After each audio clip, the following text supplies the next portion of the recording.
Hello guys, welcome back to review ranger. വളരെ അപ്രതീക്ഷിതമായിട്ടാണ് സത്യം പറഞ്ഞാൽ ഈ ഒരു റിവ്യൂയിലേക്ക് കടക്കുന്നത്. അതായത് ഈ സിനിമ റിവ്യൂ ചെയ്യണമെന്ന് ഞാൻ ഒരിക്കലും വിചാരിച്ചിട്ടില്ല. നമുക്കെല്ലാവർക്കും അറിയാം, ഇപ്പം അശ്വന്ത് ഗോക്ക് നമ്മൾ സോഷ്യൽ മീഡിയയിൽ അല്ലെങ്കിൽ യൂട്യൂബിൽ ടൈപ്പ് ചെയ്താൽ തന്നെ അശ്വന്ത് ഗോക്ക് കൽബ് എന്നാണ് കാണുന്നത്. അതായത് വളരെ മനോഹരമായിരിക്കുന്ന ഒരു സിനിമയെ കേവലം റിവ്യൂ പറഞ്ഞ് നശിപ്പിച്ചിട്ട് ആ സിനിമ തിയേറ്ററിൽ നിന്ന് തന്നെ വാഷ് ഔട്ട് ആവുകയും ഇന്ന്, അതായത് ഈ ഒരാഴ്ച മുന്നേ ഈ കൽബ് എന്ന് പറയുന്ന സിനിമ OTT പ്ലാറ്റ്ഫോമായ ആമസോൺ പ്രൈമിൽ ഇറങ്ങിയിട്ട് പ്രേക്ഷകരെല്ലാവരും ഈ സിനിമ കണ്ട് അത്രയും അങ്ങ് ഇഷ്ടപ്പെട്ട് പുള്ളിയുടെ യൂട്യൂബ് ചാനൽ അല്ലെങ്കിൽ ഈ വീഡിയോൻ്റെ അടിയിൽ പോയിട്ട് വീഡിയോൻ്റെ അടിയിൽ പോയിട്ട് പൊങ്കാലിട്ടിരിക്കുകയാണ്. ലിറ്ററലി പൊങ്കാലിട്ടിരിക്കുകയാണ്. അത്രയും വൃത്തികേടാണ് പുള്ളി പറഞ്ഞിരിക്കുന്നത്. പുള്ളിക്ക് ചിലപ്പോൾ സിനിമ ഇഷ്ടപ്പെടാതിരുന്നിരിക്കാം, എന്ത് മൂഡിലാണ് പോയി കണ്ടിരിക്കുന്നത് നമുക്കറിയില്ല. പക്ഷെ ഒരു പിച്ച് ചീന്തുന്ന പോലെയാണ് ആ ഒരു മനുഷ്യൻ ആ ഒരു റിവ്യൂവിനെ കൊണ്ട് പറഞ്ഞിരിക്കുക, ആ ഒരു പടത്തിനെ കൊണ്ട് ആ സമയത്ത് പറഞ്ഞിരിക്കുന്നത്. അതായത് 11 മാസം മുന്നേ ഈ സിനിമയുടെ ഒരു റിവ്യൂയിലേക്ക് വരികയാണെങ്കിൽ ഏകദേശം 11 മാസം മുന്നെയാണ് ഈ സിനിമ ഇറങ്ങിയത്. ഫ്രൈഡേ ഫിലിം ഹൗസാണ് ഈ സിനിമ പ്രൊഡ്യൂസ് ചെയ്തത്. അതായത് വിജയ് ബാബു മുന്നേ പ്രൊഡ്യൂസ് ചെയ്ത ഒരുപാട് സിനിമകൾ, നല്ല സിനിമകൾ പുള്ളി ഒരുപാട് പ്രൊഡ്യൂസ് ചെയ്തിട്ടുണ്ട്. എനിക്കറിയില്ല വിജയ് ബാബു പ്രൊഡ്യൂസ് ചെയ്ത സിനിമകളിൽ മോശപ്പെട്ട സിനിമ ഉണ്ടോ എന്ന് ചോദിച്ചാൽ അത് കണ്ടുപിടിക്കാൻ കുറച്ച് കഷ്ടമായിരിക്കും. എന്തെങ്കിലും ഒരു ക്വാളിറ്റി ഇല്ലാത്ത സിനിമ പുള്ളി പ്രൊഡ്യൂസ് ചെയ്യാറില്ല എന്നുള്ള കാര്യം വളരെ സത്യമാണ്. അതുപോലെ തന്നെ ഈ സിനിമ പ്രൊഡ്യൂസ് ചെയ്ത ഇതിലുള്ള ആക്ടേഴ്സ് എല്ലാവരും ഓൾമോസ്റ്റ് ആൾക്കാരൊക്കെ ന്യൂ ഫേസസ് ഒക്കെയാണ്. സിദ്ദിഖ് ഉണ്ട്, ലെന ഉണ്ട്, ഇവരൊക്കെ മേജറായിട്ടുള്ള കുറച്ച് കഥാപാത്രങ്ങൾ ചെയ്തിട്ടുണ്ട്. അതുപോലെയുള്ള ആക്ട്രസിനെ ഞാൻ ഇതുവരെ കണ്ടിട്ടില്ല. മലയാളി തന്നെയാണെന്ന് തോന്നുന്നില്ല. ആക്ടറിനെ ഇന്ന് മെയിൻ ഹീറോ ആയിട്ട് ചെയ്തിരിക്കുന്ന പുള്ളിയുടെ പടങ്ങളെല്ലാം ഞാൻ കണ്ടിട്ടുമുണ്ട്. അത് പക്ഷേ ഞാൻ ഇന്ന് ഈ സിനിമയെ കൊണ്ട് അന്വേഷിക്കുമ്പോഴാണ് മനസ്സിലാവുന്നത്. മൈക്ക് എന്ന് പറഞ്ഞ സിനിമ, അനശ്വര രാജൻ അഭിനയിച്ചിരിക്കുന്ന സിനിമ, അതിനുശേഷം ഗോളം എന്ന് പറഞ്ഞൊരു സിനിമ, നല്ലൊരു പെർഫോമൻസ് കാഴ്ചവെച്ചിട്ടുള്ള ഒരു സിനിമയാണ്. അതായത് ഈ അശ്വന്ത് ഗോക്കിന്റെ സിനിമയിൽ ഈ ആക്ടറിനെ, ഹീറോനെ കൊണ്ടൊക്കെ എന്തൊക്കെയാണ് പറയുന്നത്, പുള്ളി മലയാളത്തിന് പറ്റിയ ആളല്ല, എനിക്കങ്ങനെ തോന്നുന്നില്ല. അതെന്തൊരു സംഭവമാണ്? ഇങ്ങനെ മലയാളത്തിലേക്ക് പറ്റിയ ഫേസ് ഉള്ള ഒരാളെന്ന് എന്തെങ്കിലും ഒരു തരമുണ്ടോ? പുള്ളീനെ കാണുമ്പോൾ ജസ്റ്റ് ചിലപ്പോൾ ഒരു മലയാളി മാത്രമായിട്ടായിരിക്കും തോന്നുന്നത്.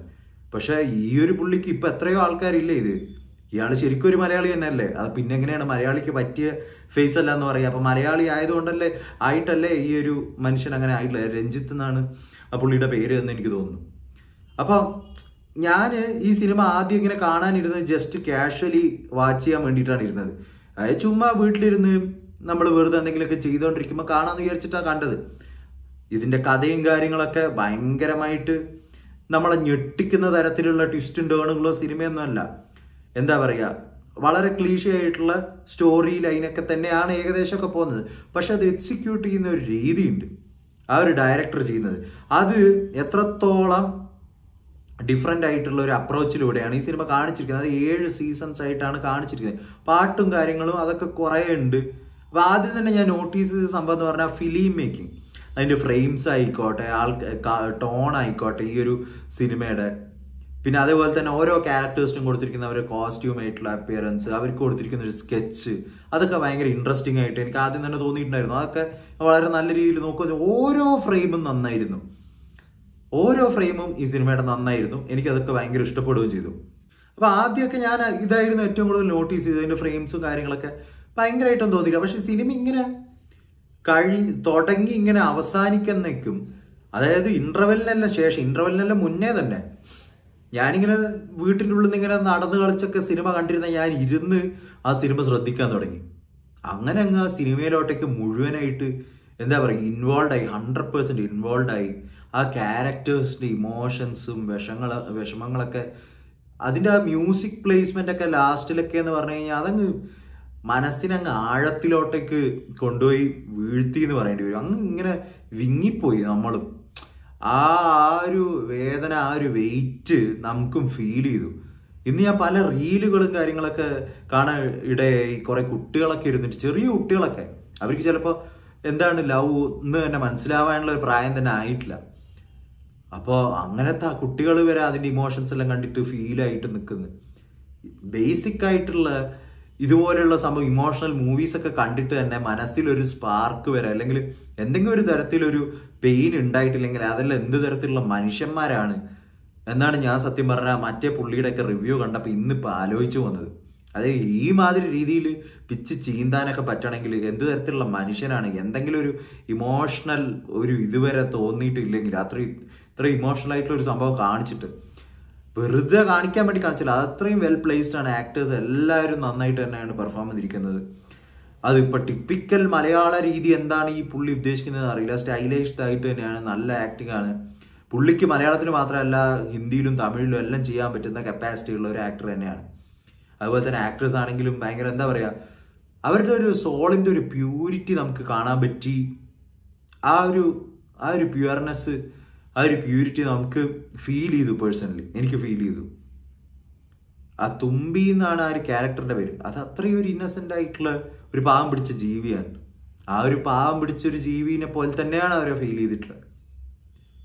അപ്പൊ എല്ലാ തല്ലിപ്പൊളിത്തരവും കളിയും എല്ലാം ഉള്ള ഒരു ഹീറോ ആയിരുന്നു പുള്ളി. ആ പുള്ളി എങ്ങനെയാണ് മാറുന്നത്, ആ പുള്ളി എങ്ങനെയാണ് ഇത്രയും ഒരു ഇമോഷണൽ ആയിട്ടുള്ള ഒരു സൈഡിലോട്ടേക്ക് ഈ സിനിമ ഇങ്ങനെ വന്നു ചേരുന്നതെന്ന് ഞാൻ ഒരിക്കലും വിചാരിച്ചിട്ടില്ല. കാരണം ഇതിന്റെ ഫസ്റ്റ് സംഭവങ്ങളെല്ലാം കാണുമ്പോൾ അമ്മാതിരി യോയോ ആയിട്ട് നടക്കുന്ന ടൈപ്പ് ഓഫ് ആൾക്കാരും അങ്ങനത്തെ ഒരു അറ്റ്മോസ്ഫിയറും അങ്ങനത്തെ ഒരു ലൈഫും എല്ലാം ലീഡ് ചെയ്യുന്ന ആൾക്കാരാണ്. ഡാഡി സിദ്ദിഖ് പുള്ളിയുടെ അച്ഛനായിട്ടാണ് അഭിനയിച്ചിരിക്കുന്നത്.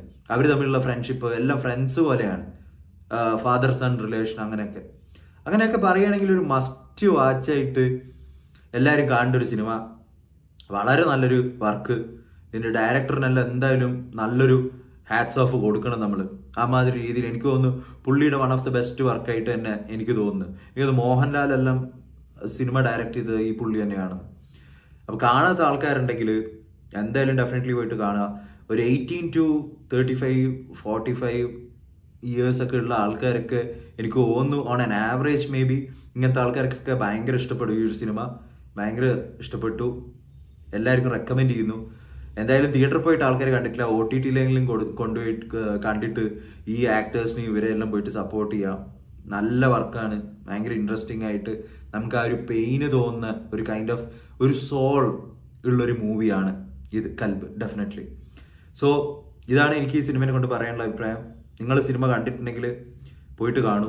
മറ്റേ റിവ്യൂ കണ്ടിട്ട് എന്താണ് നിങ്ങൾക്ക് തോന്നുന്നതെന്ന് വെച്ചാൽ comment on below. Will come with another video next time. Until then take care and bye by.